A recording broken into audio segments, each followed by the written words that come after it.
time, brothers. It's time to go back.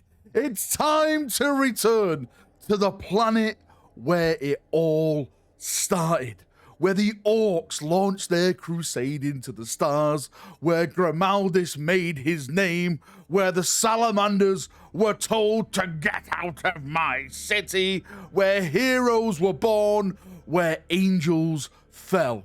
It's Armageddon Electric Boogaloo 2.0. Let's jump in and let's get waffling. Now, for those of you who haven't been keeping up with the whispered foil rumors, the next big addition for Warhammer 40,000, which may be coming a lot sooner than later, by the way, is supposed to be Orcs vs Space Marines. That's supposed to be the big box set. A bunch of awesome new Orc models in there, a bunch of awesome new Space Marine models in there, but also attached to that is this whole narrative of the Orcs becoming a massive threat, uniting and putting their forces towards the Imperium. And one of those narrative branches is supposed to be the planet of Armageddon. We all know by now that Armageddon isn't really Armageddon.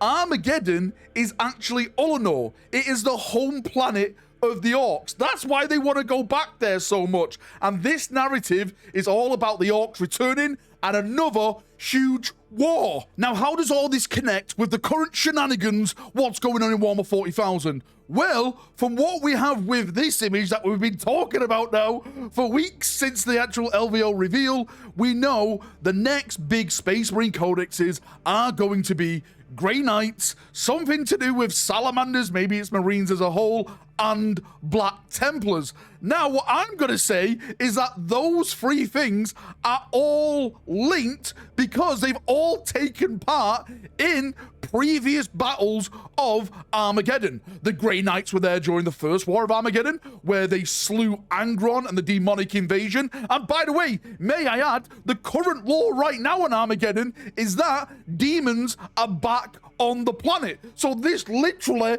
could open the doors for Grey Knights to take part in the Battle of Armageddon. Maybe even Angron could go back there and finish what he wanted to start. And of course, the Salamanders and the Black Templars, we all know they were there. Grimaldis, Hell's Reach, which we'll get onto in a second, by the way, because there's more connections with Hell's Reach. The Black Templars returning to fight the Orcs once more. High Marshal Helbrecht is literally the greatest naval commander in the Imperium. If a full-on Orc war with countless number of ships turns up, he's the chap you want leading your battle fleets to try and do as much damage as possible. So I guarantee the Black Templars are going to return. And of course, the Salamanders, we all know their love for humanity and trying to protect the population. They're going to go down there, try and purge some Orcs, and also help out the population. Maybe, just maybe, this is going to be some type of campaign book,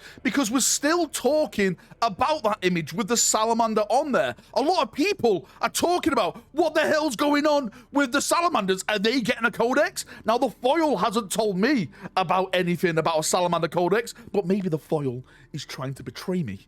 It wants out.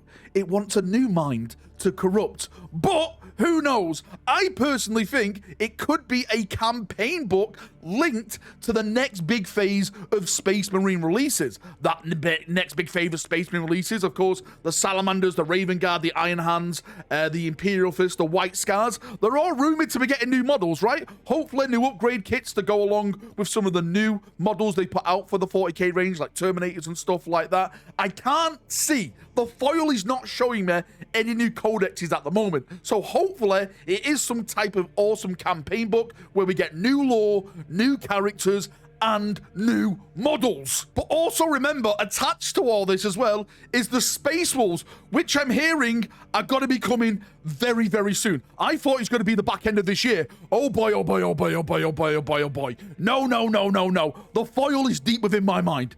It's saying me, prepare yourself for full moon howling, Valrak. The space wolves are coming on us very, very soon. So maybe all this stuff is going to be releasing at the same time. This is why we've seen a shift in codex releases. For example, the Night Codex has been pushed back and the Emperor's Children Codex has been pushed forward. It's looking like that's going to be coming out in February. There's absolutely madness happening at Games Workshop. Now, there's one more thing which gets my foil nipples tingling, and this is all about the potential story of the Orcs and the big battle and the new war on Armageddon. And this is something I discovered this past week. This was posted over on Bolter and Chainsword. By the way, great fan form for Space Marines and anything 40k. But I discovered that Games Workshop has a new head of narrative. And it's this image in the background right now. It's none other than Aaron Dembski-Bowden, head narrative at Games Workshop. When did this happen, right? When did all this bloody happen? This is insane. This was over on a LinkedIn profile, stating all the information. I knew nothing of this. Like, Games Workshop never mentioned any of this at all or anything like that. So maybe now Aaron is doing some type of narrative that links to Armageddon, that involves the Black Templars. We know he wrote the book Hell's Reach, which is probably one of the greatest Space Marine novels out there, especially for Black Templars, right? So maybe we are going to return there. We know he loves World Eaters and Angron, Salamanders, Orcs, everything like that, all them piling on. This is really turning out to be something amazing if it all happens. Space Wolves involved as well. I think we're going to start seeing a lot of big things happening towards the end of this year. I'm just going to say it right now. I'm going to come out and say it. People are going to call me insane. People are going to call me wild. People are going to say, Valrak, the foil has truly gone to your brain. I think that 11th edition is going to be out by the end of this year. Everything is moving so fast. Everything is pumping out at a rate that I haven't seen Games Workshop do from the start of this year. And I think we are going to get something very, very big. But anyway, that's enough waffling from me. The foil has taken me, brothers. Embrace the foil. Love thy foil. Because at the end of the day, the foil is everything. And the foil is all.